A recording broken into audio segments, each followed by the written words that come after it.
Saat melihatmu duduk santai di sofa, kucingmu langsung mengeong dan melompat di dekatmu. Lidahnya mulai menjilati tanganmu yang berbau nanas. Tapi sebetulnya bukan cuma itu aja. Ia menjilatimu karena sedang membersihkan badanmu, sama seperti yang dilakukan pada anak-anaknya. Atau bisa juga karena ia sedang mengungkapkan rasa sayangnya. Mungkin juga anak bulmu sedang menandaimu sebagai propertinya. Biar kalau ada kucing lain yang mengendusmu, mereka akan tahu kamulah human miliknya.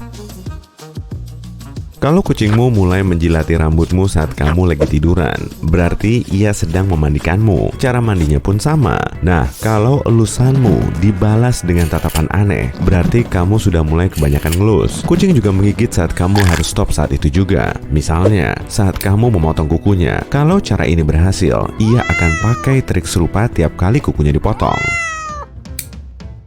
Bukan cuma mengeong, kucing juga akan menggigitmu untuk curi-curi perhatian. Mungkin begitulah caranya untuk bermain denganmu. Tapi, kalau gigitannya kuat dan gak lepas-lepas, si Anabul sedang serius atau merasa terancam. Kalau gigitannya ini ditujukan pada mainan, sebaiknya segera singkirkan mainannya. Kalau cuma dibiarin, hal ini akan bikin dia makin stres. Saat merasa terusik atau berusaha mempertahankan diri, kucing akan mengeong dengan suara rendah dan menakutkan. Saat kamu mendengarnya, segera curahkan perhatianmu ya. Tapi kalau suaranya terdengar imut, berarti ia sedang menyapamu atau menyambut kepulanganmu. Saat kamu lagi sibuk masak, si Pus duduk di lantai sambil menatapmu tanpa ngedip. Padahal makanan di mangkoknya belum habis sama sekali. Kemungkinan ia minta tambah tuh. Atau bisa juga karena ia mau bilang I love you human. Coba amati matanya. Kalau kelopaknya setengah tertutup dan perlahan mengedip, artinya itu ciuman dengan mata. Kalau Anabulmu melakukan ini, tandanya ia sangat mencintaimu.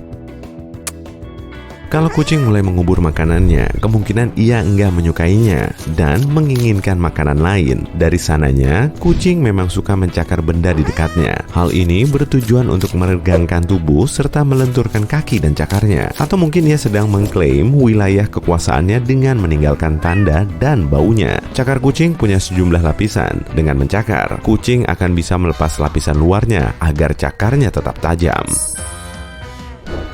Flaming adalah istilah yang disematkan saat kucing menatap kita dengan mulut terbuka. Kemungkinan ia sedang mencium bau yang terlalu kompleks. Maka ia memakai langit-langit mulutnya untuk mencari tahu bau itu. Kamu pernah kan lagi duduk manis sambil baca buku, tiba-tiba si Anabul duduk di pangkuanmu? Kenyamanan yang ditimbulkan akan sama-sama kalian rasakan. Kucing lebih suka tidur dengan kondisi hangat, bukan nyaman. Saat ia tidur di dekatmu, kemungkinan tubuhmu sangat hangat. Atau bisa juga karena ia sangat percaya kamu akan menjaganya saat tubuhnya benar-benar tanpa pertahanan. Saat tidur di atasmu, Anabul sedang mencoba menjalin ikatan. Kucing biasa memijit dada induknya saat masih kecil untuk merangsang produksi susu. Nah, kalau kamu mendapat perlakuan kayak gini, artinya si Anabul merasa nyaman di dekatmu. Kemungkinan ia juga akan mendengkur. Saat berada di pangkuanmu, ia juga akan menggosokkan kepala dan wajahnya ke tubuhmu. Tandanya, ia sedang mengklaim kalau kamu human favoritnya. Sebagian kucing bahkan akan sedikit mengeluarkan liur saat mendengkur. Ini juga jadi pertanda kalau kucingmu menyayangimu. Tapi kok tiba-tiba kucingmu melompat dari pangkuanmu? Nah, kemungkinan ia sedang mengejar serangga yang baru dilihatnya, atau cuma lagi iseng-iseng bakar energi.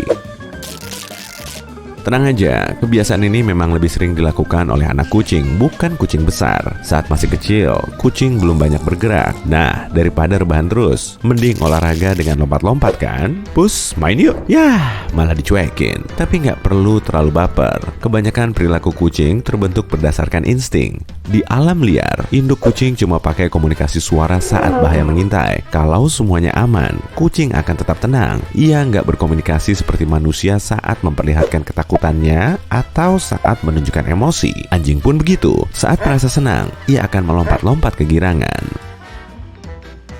Meski begitu, kucing lebih sensitif. Ia akan mencarimu saat kedinginan. Ia juga haus perhatian. Ada kalanya si koceng nggak menghiraukanmu, tapi kamu jangan ikut-ikutan cuek ya. Anabulmu akan muncul di berbagai tempat agar kamu memperhatikannya. Saat kamu ngetik, tiba-tiba udah tiduran di atas keyboard aja tuh. Saat kamu asik baca buku, kepalanya langsung masuk melalui ketiakmu. Ia juga bisa berubah jadi super caper dengan tiduran di dekatmu sambil meregangkan badan.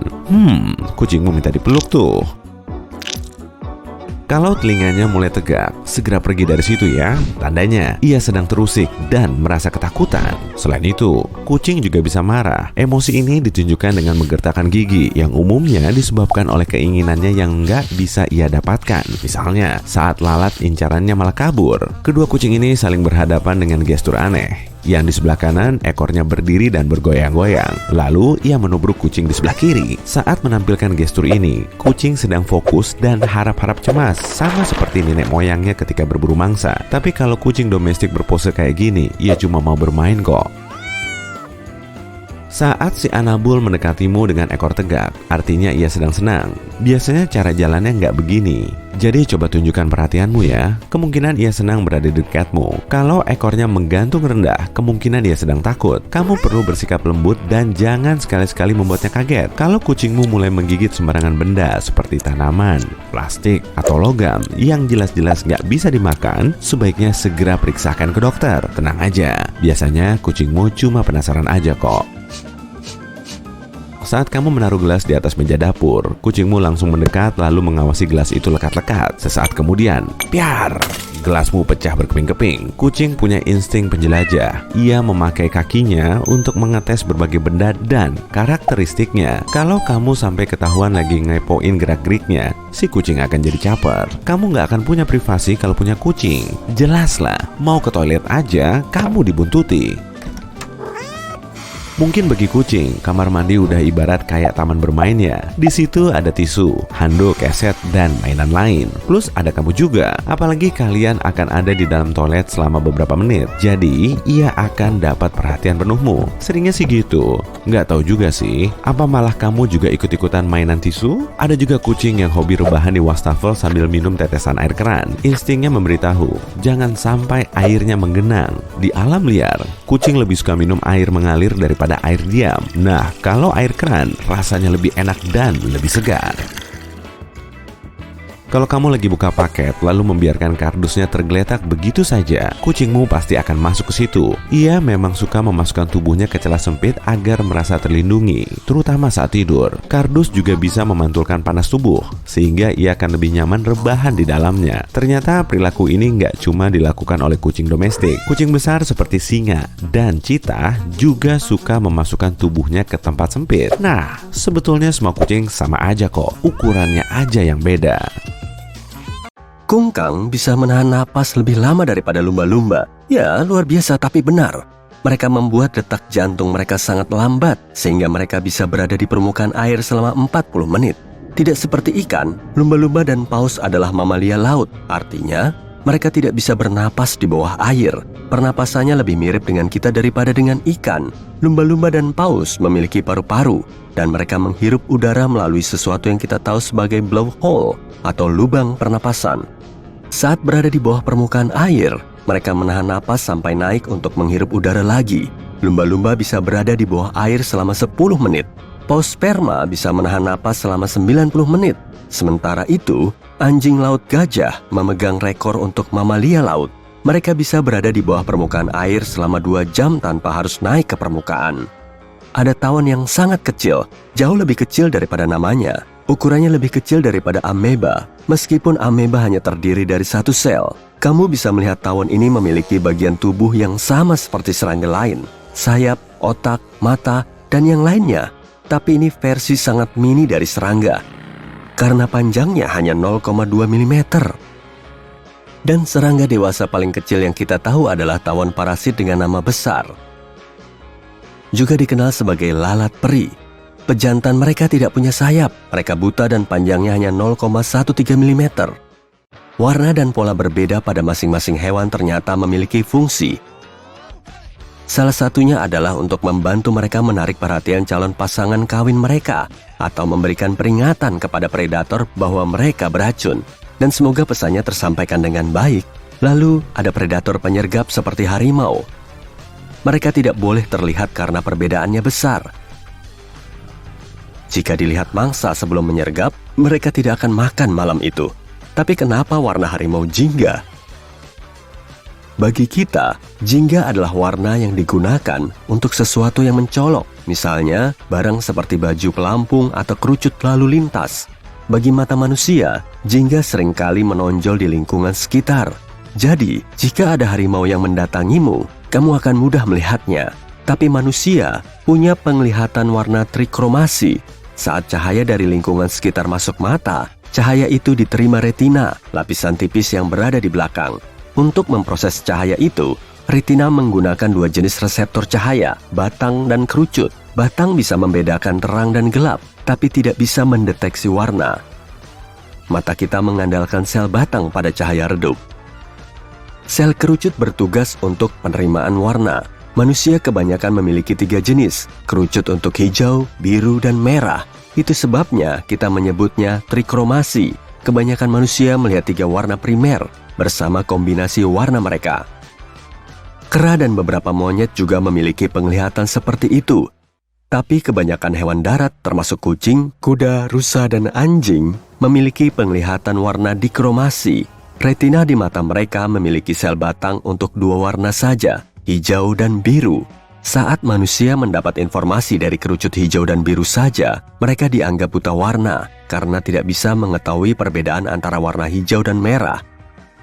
Ini juga yang terjadi dengan mamalia darat. Rusa jelas mangsa harimau lebih dari manusia, dan rusa tidak melihat harimau berwarna jingga melainkan hijau. Harimau hijau akan lebih sulit dideteksi, artinya lebih banyak makan malam untuk harimau. Tapi evolusi masih memutuskan untuk memilih jingga karena itu warna yang lebih mudah diproduksi. Satu-satunya mamalia hijau adalah kungkang, tapi bulunya tidak hijau alami, melainkan karena alga yang tumbuh di dalamnya. Dan kungkang bisa menahan napas selama 40 menit. Air di sekitar kutub bisa sangat dingin pada periode tahun tertentu. Ada banyak ikan yang hidup di sana, tapi saat air menjadi sangat dingin, mereka harus pergi untuk bertahan hidup. Namun, ada gerombolan ikan asal Samudera Selatan di dekat Antarktika. Suhu di sana mulai dari -2 derajat sampai 4 derajat Celcius. Secara teknis, itu di bawah titik beku, tapi garam yang terkandung di air laut tidak memungkinkan air untuk membeku. Dan ikan ini bisa bertahan karena mereka punya ciri khusus bernama glikoprotein. Ini membantu mereka bertahan di habitat mereka karena protein ini berfungsi sebagai semacam anti beku alami. Glikoprotein adalah protein yang mencegah terbentuknya kristal es dalam darah dan membantu darah terus mengalir dengan normal. Kamu penasaran bagaimana hewan kecil seperti semut bernapas? Coba buka mulut dan tenggorokanmu, tapi di saat yang sama jangan gerakan dada dan diafragma. Diafragma adalah struktur berotot yang memisahkan dada dan rongga perut pada semua mamalia. Diafragma mengembang saat kamu bernapas. Jika kamu melakukan ini, kamu tidak bisa menahan napas karena oksigen tetap akan mencari cara untuk masuk ke paru-paru. Setidaknya cukup untuk menjaga kebutuhan tubuh. Namun, biasanya, saat kamu bernapas, diafragma secara aktif memompa udara masuk dan keluar dari tubuh. Untuk bertahan tanpa diafragma yang melakukan itu, kamu butuh lebih dari 1 tenggorokan dan tubuh yang jauh lebih kecil. Semut memiliki 9-10 pasang bukaan di sepanjang sisi tubuh kecil mereka. Itu disebut spirakel, dan masing-masing terhubung pada rangkaian pembuluh bercabang. Sistem itu mirip dengan paru-paru manusia. Darah mereka tidak membawa oksigen dari pembuluh-pembuluh itu ke seluruh tubuh mereka. Sebagai gantinya, pembuluh itu menyebarkan oksigen ini. Ujung cabang ini langsung menyentuh membran sel mereka.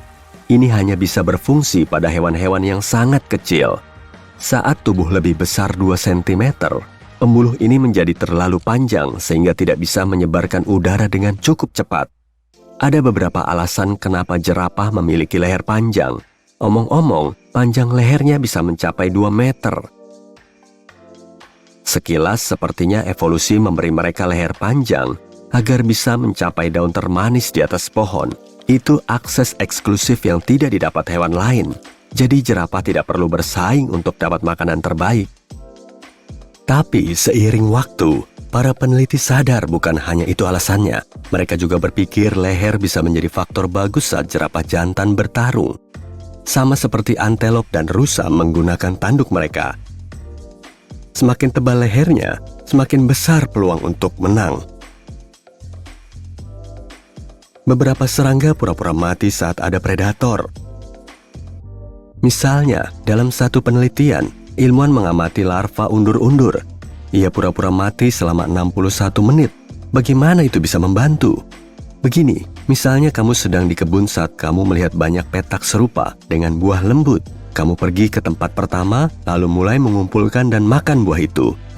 Enak, mudah sekali. Dan kamu melakukannya dengan cukup cepat. Tapi saat kamu menghabiskan buah di petak itu, kamu semakin kesulitan untuk menemukan buah lain. Itu menyebalkan karena butuh waktu lebih lama untuk mencarinya daripada sebelumnya. Jadi, sekarang kamu harus memutuskan untuk diam di sana dan mencari lagi, atau berpindah ke tempat lain untuk mendapatkan buah dengan mudah dan cepat lagi. Dengan asumsi kamu predator, dan predator itu serakah, kamu hanya akan mencari cara untuk makan buah sebanyak mungkin dalam waktu singkat. Artinya, kamu akan pergi dan mulai mengumpulkan buah dari tempat lain, dan seterusnya. Peneliti menggunakan logika yang sama berkaitan dengan burung dan larva undur-undur. Ternyata, serangga membuang waktu predator saat mereka pura-pura mati. Itu berdampak besar untuk keadaan nantinya. Dengan begitu, mereka mendesak predator untuk mencari makanan di tempat lain karena predator tidak bisa membuang-buang waktu. Jadi, pura-pura mati sebenarnya merupakan cara bagus untuk bertahan hidup. Bergantung pada spesiesnya, anak unggas menghabiskan waktu 10-30 hari di telur. Tidak ada udara di dalamnya, tapi alam menciptakan mekanisme sempurna agar mereka masih bisa bernapas. Saat berkembang di dalam telur, anak unggas menumbuhkan semacam struktur seperti kantong berongga dari dalam. Itu seperti kantong kecil yang menyatu dengan membran kedua yang mengelilingi anak unggas dan kuning telur. Jadi, satu ujung terhubung pada anak unggas, satu lagi dekat ke permukaan dalam cangkang telur. Dengan begitu, membran spesial ini berfungsi seperti jaringan paru-paru dan menghubungkan dunia luar dengan sistem peredaran darah anak unggas. Sebagian besar hewan punya 2 mata, tapi beberapa spesies butuh lebih dari itu. Misalnya, reptil, amfibi, dan ikan memiliki mata ketiga di atas kepala. Itu tak begitu meningkatkan penglihatan mereka, tapi hanya membantu mereka melakukan navigasi dengan cahaya matahari dan mengatur suhu tubuh mereka. Banyak invertebrata memiliki lebih dari 2 mata. Kebanyakan laba-laba memiliki 8 mata, karena dengan begitu, mereka bisa lebih mudah menemukan mangsa mereka. Singa, gajah, dan beruang. Wow, 3 hewan yang paling cantik tapi menakutkan. Tapi apa sih yang bikin hewan-hewan ini takut? Emangnya ada? Kamu mungkin bakal kaget sama jawabannya. Yuk, kita cari tahu. Kita mulai dengan si raja hutan, singa. Nanti kita bahas juga gajah, tapi kita bahas singa dulu ya. Kamu mungkin pernah dengar kalau si kucing hutan ini takut sama zat yang paling penting buat manusia. Aku kasih petunjuk ya. 70% permukaan bumi tertutup zat ini. Serius? Singa yang buas takut sama air? Sebenarnya itu mitos. Singa suka kok berendam buat menyegarkan badannya. Ini masuk akal sih kalau kamu mempertimbangkan iklim yang harus dihadapi singa. Suhu di sabana sekitar 20 derajat Celcius sampai 30 derajat Celcius. Manusia juga maunya nyebur di pantai kalau cuacanya seperti itu. Jadi, kenapa kita menduga singa nggak mau nyebur ke air juga? Apalagi, singa punya berat antara 127 kg sampai 190 kg. Ditambah lagi, bulu mereka yang tebal. Kebalikan dari mitos kalau singa takut air, hewan ini sebenarnya jago renang. Kucing-kucing besar lain dari iklim hangat juga jago renang loh. Misalnya, harimau, macan tutul, jaguar, dan ocelot. Sebenarnya, kucing dari tempat beriklim dinginlah yang berusaha keras menghindari air. Misalnya, bobcat, lynx, dan macan tutul salju. Hewan-hewan ini hidup di tempat seperti bioma tundra alpen yang dingin. Itu adalah area pegunungan berbatu. Rata-rata, suhu di sana bisa mencapai 1 derajat Celcius. Ya, wajar aja kalau kucing-kucing besar dari tempat dingin ini nggak suka air. Bulu yang basah bakal bikin mereka kedinginan kan? Itu udah pasti. Kayaknya kamu nggak perlu susah payah buat nyari tahu dari mana asal mitos singa takut air ini. Mungkin buat beberapa orang yang lagi nonton video ini, alasannya ada di dekat layar komputer kamu. lagi lompat-lompatan dan gangguin kamu. Iya, kita mungkin menyimpulkan kalau beberapa aspek perilaku kucing peliharaan kita bakal sama dengan perilaku singa. Kucing domestik emang berkerabat dengan kucing-kucing besar yang disebutkan tadi, tapi sebenarnya mereka bukan keturunan langsung dari mereka loh. Mereka berkembang selama jutaan tahun dari satu nenek moyang mereka yang masih hidup di hutan sekarang, kucing liar Timur Dekat. Karena nggak ada banyak air di Timur Tengah, kucing-kucing ini sangat jarang nemu air. Seperti keturunan mereka, kucing-kucing ini cuma tahu kalau itu sumber makanan. Sama kayak anabul kamu, mereka jarang mandi, berenang, atau berinteraksi sama air. Untungnya, emang nggak perlu. Kucing domestik menggunakan lidah mereka buat membersihkan diri. Mereka bisa ngelakuin ini. Soalnya, lidah mereka punya papila berbentuk kait yang kecil. Papila itu ngebantu kucing merapikan bulu yang kusut, juga membuat bulunya bersih, wangi, dan tidak bernoda. Secara umum, kucing adalah makhluk penyendiri. Kamu mungkin lagi teriak sekarang dan bilang kucingmu suka main air kok. Ya, itu mungkin aja. Beberapa kucing malah suka main air, misalnya tetesan air dari keran atau gelembung di bak. Ada kok ras kucing domestik yang dikenal benar-benar suka air. Misalnya aja, Van Turkey atau dikenal juga sebagai kucing perenang. Konon, ras kucing ini jadi suka air karena terbiasa berenang di Danau Van buat menyegarkan badan mereka. Danau Van sendiri berada di area tempat kucing-kucing ini berevolusi.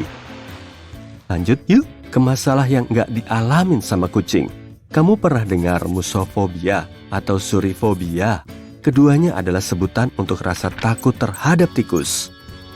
Ada rumor kalau hewan yang punya fobia ini adalah gajah yang elegan. Padahal kan bergantung spesiesnya. Gajah memiliki tinggi kira-kira 3 meter dan beratnya 4080 kg. Masa sih mereka takut sama tikus yang panjangnya cuma 10 cm dan beratnya kurang dari setengah kilogram? Tapi kenapa sampai ada rumor ini? Nah, rumor ini didasari sama kemungkinan kalau gajah takut banget tikus-tikus ini masuk ke belalai mereka. Kalau tikus berhasil ngelakuin itu, bisa-bisa belalai gajah mengalami iritasi dan tersumbat loh.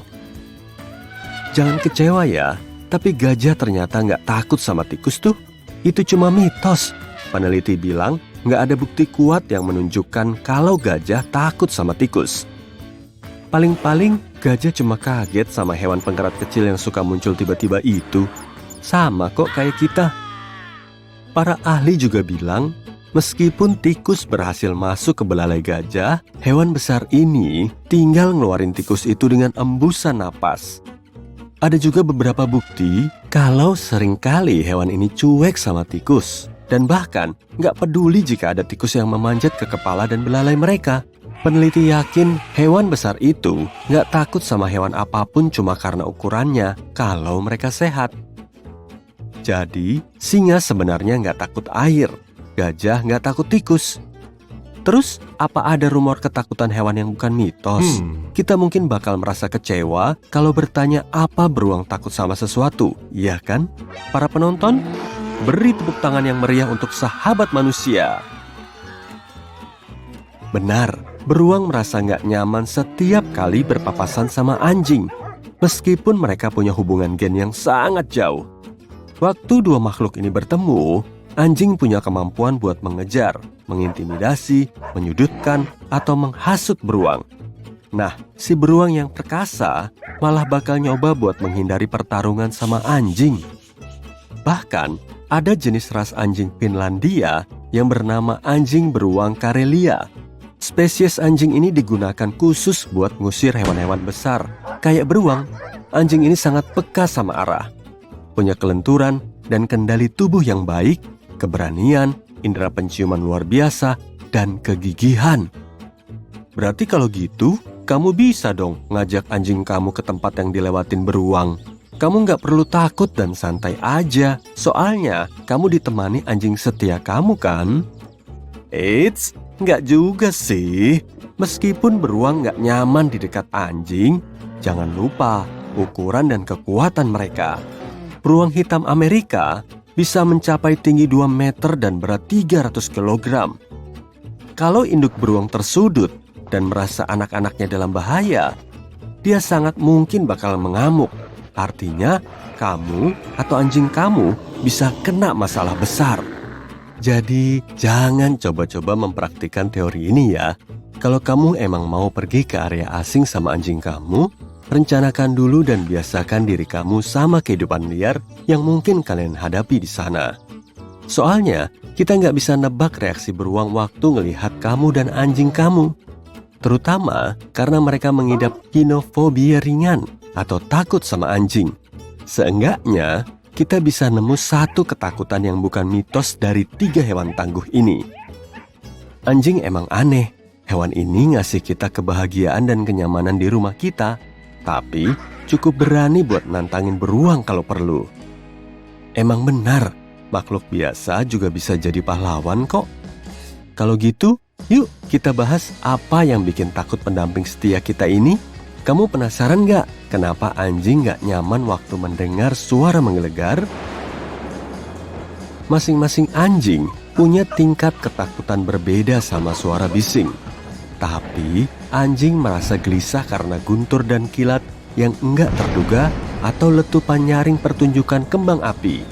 Anjing bisa gemeteran, nyelipin ekornya ke antara kakinya, atau bahkan kabur dari rumah karena mereka nggak tahu apa penyebab suara nyaring itu. Satu hal lagi yang benar-benar bikin takut anabul setia kita adalah waktu kita ninggalin mereka sendirian. Ini juga bisa bikin tetangga kamu tersiksa, karena gejala umum dari rasa takut ini adalah menggonggong terus-terusan. Ketakutan ini juga bisa bikin anjing kamu trauma loh. Ini ada hubungannya juga sama alasan anjing menggigit sofa kamu. Anjing yang punya kecemasan akan perpisahan biasanya bakal merusak barang di rumah. Tapi, kamu nggak bisa marah lama-lama sama anjing kamu kan? Anjing bakal nebus itu kok waktu kalian berhadapan sama beruang. Kenapa ya anjing suka banget bawa-bawa ranting? Pertama, itu memang sifat alaminya. Anjing punya insting untuk mengambil barang ketika berburu, tapi mungkin mereka cuma mau main sama kamu dan bolanya tertinggal di rumah. Pertanda pastinya adalah kalau anjingmu menaruh ranting di kakimu dan menatapmu. Anjing menyukai aroma dan tekstur ranting, jadi mereka suka menggerogotinya. Ini bahkan membantu menjaga kesehatan gusi dan gigi mereka, serta mengurangi rasa sakit. Di perjalanan pulang, anjingmu mungkin berbaring dan menjilati cakarnya. Ini normal, karena meski tidak perlu merawat diri sesering kucing, anjing masih berusaha menjaga kebersihan diri, terutama cakar mereka. Kalau anjingmu lebih sering melakukannya, kamu patut curiga. Mungkin kaki anjingmu terluka atau ada yang tertancap dan tidak bisa dia singkirkan sendiri. Periksalah kaki yang mereka jilati dengan seksama untuk memastikan tak ada masalah. Kalau kamu tidak yakin, dengarkan apa saran dokter hewan. Anjingmu suka mengguncang mainannya dengan penuh semangat saat bermain kan? Ini adalah kebiasaan yang mereka dapat dari nenek moyang mereka, serigala, dan naluri berburu mereka. Tapi tenang, itu bukan berarti anjingmu agresif.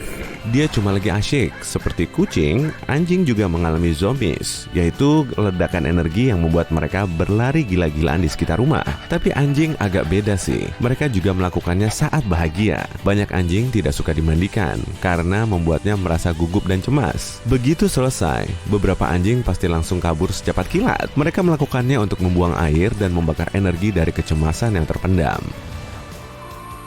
Mendengar sirine kemungkinan memancing anjingmu melolong. Tidak seperti yang kita tahu, anjing melolong bukan karena tidak suka suara bising atau telinganya sakit. Ini juga memicu naluri untuk melolong karena mereka mengira sirine sebagai anjing lain yang melolong juga. Anjingmu juga mungkin melolong saat kamu bermain piano atau seruling di sebelahnya. Ada juga beberapa pemicu lain. Yap, anjingku, si Heli, suka melolong pas aku main trompet.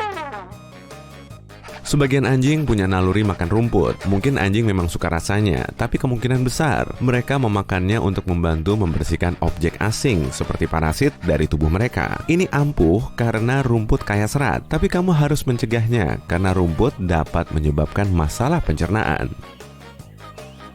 Saat anjing duduk di pangkuanmu, berarti dia ingin anjing lain tahu kalau kamu adalah miliknya. Anjingmu menandai wilayahnya sekaligus menunjukkan kasih sayang saat melakukannya. Anjing menyapa satu sama lain dengan mengendus bokong masing-masing. Mereka melakukannya karena indera penciuman yang luar biasa memungkinkan mereka tahu banyak hal tentang kenalan barunya. Beberapa anjing bahkan bisa tahu apakah anjing lain sedang merasakan emosi tertentu.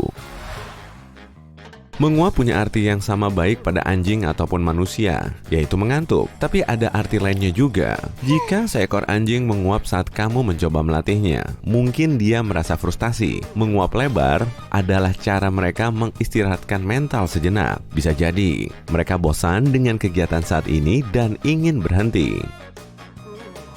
Bukan cuma itu, mungkin juga si anjing sedang stres dan cemas seperti saat di dokter hewan dan ingin cepat keluar dari sana. Di sisi lain, mereka mungkin sedang antusias seperti saat menguap sebelum jalan-jalan.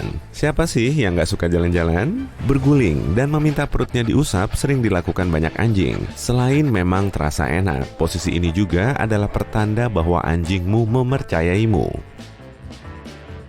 Apa kaki kecil anjingmu pernah menendang-nendang saat perutnya sedang diusap? Ini disebut refleks garuk dan anjingmu tak bisa mengendalikannya. Kamu mengaktifkan saraf di bawah kulitnya. Itu adalah saraf yang juga aktif saat anjing berusaha menyingkirkan hal menjengkelkan, seperti serangga yang tersangkut di bulu. Tanda kasih sayang anjing lainnya adalah saat dia menjilatmu. Induk anjing biasanya membersihkan dan mengakrabkan diri dengan cara ini saat mereka masih kecil. Menjilat juga adalah cara yang ampuh untuk mendapatkan perhatianmu saat kamu asyik main HP di sofa. Dan saat menjilat wajahmu, mungkin mereka ingin makanan atau cuma mau mencicipi sisa daging yang kamu makan barusan. Menggoyang ekor juga punya banyak arti. Beberapa penelitian mengklaim bahwa jika ekor anjing bergoyang ke cenderung kanan, berarti mereka menunjukkan perasaan bahagia. Sementara bergoyang ke kiri mungkin menggambarkan perasaan yang lebih negatif. Ekor anjing adalah jendela kita untuk melihat kondisinya. Anjing yang ketakutan biasanya menurunkan ekor, dan yang waspada atau bersemangat akan mengangkat ekornya jauh lebih tinggi daripada biasanya. Saat penasaran, ekor mereka lurus. Dan terakhir, ekor kaku dan vertikal berarti kamu harus berhati-hati dengan sikapnya. Kamu mungkin sedih saat mendengar anjing menangis, tapi artinya belum tentu sama seperti manusia. Anjing memakai tangisan ini sebagai bentuk komunikasi yang mereka pelajari saat masih kecil. Anak anjing merengek untuk meminta apapun ke induknya. Jadi, saat sudah dewasa, begitulah cara mereka berkomunikasi dengan kita juga. Tangisan ini punya banyak sekali arti. Bisa saja anjingmu sedang bersemangat. Mungkin dia menginginkan perhatianmu, atau bahkan sedang terluka. Tidak ada penjelasan yang pasti untuk tiap tangisan, tapi kamu bisa mendorong anjingmu untuk menangis juga. Kalau kamu mengajak anjingmu jalan-jalan setiap kali ia merengek, ia akan paham merengekannya ini membantunya meraih keinginannya. Jadi, dia paham harus bagaimana. Namun, jika mereka melakukan ini seharian, konsultasikan dengan dokter hewan terdekat. Anjing sering kabur dan bersembunyi dari penyedot debu karena telinga mereka sangat sensitif. Tapi tidak semua anjing membencinya. Dan beberapa bahkan mungkin mengejarnya karena dikira mainan. Beberapa anjing suka mengejar ekor mereka. Ini cara yang sangat baik untuk menghabiskan energi, sangat mirip zoomies. Dan mereka bahagia saat melakukannya. Tapi kalau menurutmu dia melakukan ini sepanjang waktu, mereka mungkin perlu diperiksa. Dan dalam beberapa kasus, ini mungkin pertanda gangguan obsesif kompulsif. Alihkan perhatiannya saat sedang mengejar ekor. Panggil anjingmu dan ajak dia berjalan-jalan. Ini kemungkinan besar berhasil, tapi kalau gagal, pergilah ke dokter hewan. Jika alih-alih ekor, dia mengejar bayangannya sendiri, mungkin dia hanya mencari perhatian. Dia mungkin melihat reaksimu dan menjadikannya kebiasaan. Sebagian besar anjing berjalan di tempat sebelum akhirnya berbaring. Perilaku ini adalah bawaan sebelum mereka dijinakkan. Di alam liar, serigala melakukannya guna menepuk daun dan membersihkan tempat berbaring. Saat ini, sebagian besar anjing tak perlu menepuk tempat rebahan sampai lembut, tapi naluri mereka tetap menginginkannya. Jika anjingmu rebahan di atas pakaianmu, berarti dia menyayangimu. Pakaianmu menyimpan baumu, jadi anjingmu merasa nyaman. Ada lubang di halaman, dan anjingmu berlumur lumpur di pojokan dengan wajah bersalah. Jangan marah dulu. Ini adalah perilaku alami mereka. Dia mungkin cuma ingin mencari kegiatan sambil menghilangkan stres. Mungkin dia mau kabur dari halaman rumah atau lari dari sesuatu yang membuatnya takut. Jadi, pastikan tak ada yang membuatnya cemas. Para pemilik anjing juga mungkin tersandung mainan yang sudah terkubur setengah di halaman mereka. Ini adalah naluri lain yang dibawa anjing dari masa-masa mereka sebagai serigala. Anjing modern mengubur barang berharga karena terbiasa mengubur makanan untuk disimpan nanti. Lebih anehnya lagi, anjingmu mungkin memakan tanah. Ini cuma cara mereka menjelajah dunia. Karena tidak punya tangan, mereka menggunakan mulut. Namun, dalam beberapa kasus langka, anjingmu mungkin sakit. Jadi, kamu harus memeriksanya jika kebiasaan ini terus berlanjut. Kalau anjingmu mencakar karpet, dia mungkin bosan atau merasa cemas. Atau mungkin juga sisa energinya terlalu banyak. Ajak dia main sebentar. Bantu mereka melepas energi ini, dan mereka pasti tenang. Pintar, anak pintar.